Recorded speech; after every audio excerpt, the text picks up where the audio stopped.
नमस्कार दोस्तों, आपका स्वागत है हमारे YouTube चैनल पर, जहां हम आपको लेकर चलते हैं महाभारत के ऐतिहासिक और रोमांचक पलों की ओर।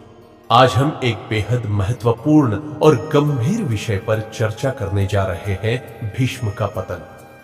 भीष्म पितामह, जिनका नाम सुनते ही हमारे मन में एक महान योद्धा, सम्राट और सच्चे धर्मनिष्ठ व्यक्ति की छवि उभरती है।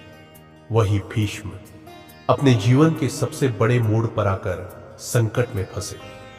आज हम जानेंगे कि कैसे एक महान योद्धा और कौरवों के पक्ष में महान नेता भी युद्ध भूमि पर अपना सब कुछ खो देता है। महाभारत के युद्ध के दौरान भीष्म पितामह का पतन उस समय हुआ जब वे अपने जीवन के सबसे कठिन और दर्दनाक निर्णयों का सामना कर रहे थे। हमने पहले देखा था कि भीष्म ने अपनी जीवन भर की तपस्या और बलिदान के बाद द्रुपद की सभा में प्रण लिया था कि वह हमेशा धर्म की रक्षा करेंगे और कौरवों के पक्ष में खड़े होंगे। लेकिन युद्ध भूमि पर युद्ध और धर्म के बीच जो टकराव था, उसने भीष्म को उस स्थिति में पहुंचा दिया जहां उन्हें अपनी आस्था, अपने परिवार और अपने आदर्शों के बीच चुनाव करना पड़ा।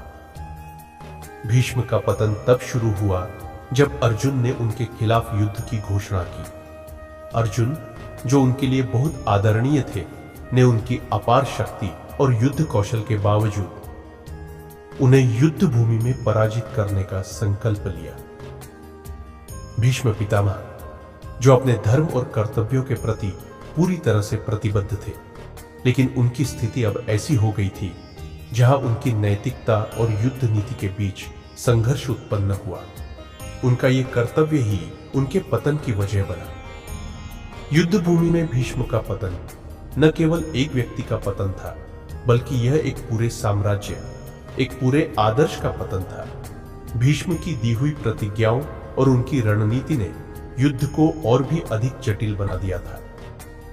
भगवान श्री कृष्ण ने अर्जुन को जो उपदेश दिया था, वह न केवल युद्ध के दौरान बल्कि जीवन के हर पहलू में भीषण प्रतिज्ञाओं और धर्म के बीच संतुलन की आवश्यकता को दर्शाता है। भीष्म का पतन उस पल से शुरू हुआ जब उन्होंने अपने कर्तव्यों और धर्म के बीच चयन किया, लेकिन अंततः वह इस युद्ध के चक्रव्यूह में बुरी तरह फंसे। यह युद्ध न केवल उनके शरीर को घायल करता है, बल्कि उनके आत्मविश्वास और विश्वास को भी चूर-चूर करता है। हम अगले भाग में देखेंगे कि कैसे भीष्म के पतन ने महाभारत के युद्ध की दिशा बदली। क्या वे इस युद्ध से बाहर निकल पाएंगे? क्या उनके आदर्श और उनका धर्म उन्हें अपने जीवन का सच्चा उद्देश्य समझने में मदद करेगा? दोस्तों, इस रोमांचक यात्रा को जारी रखने के लिए हमारे चैनल को सब्सक्राइब, लाइक, शेयर करना न भूलें। अगली कड़ी में हम भीष्म के संघर्ष, उनकी यातनाओं और उनके अंतिम निर्णय की ओर बढ़ेंगे।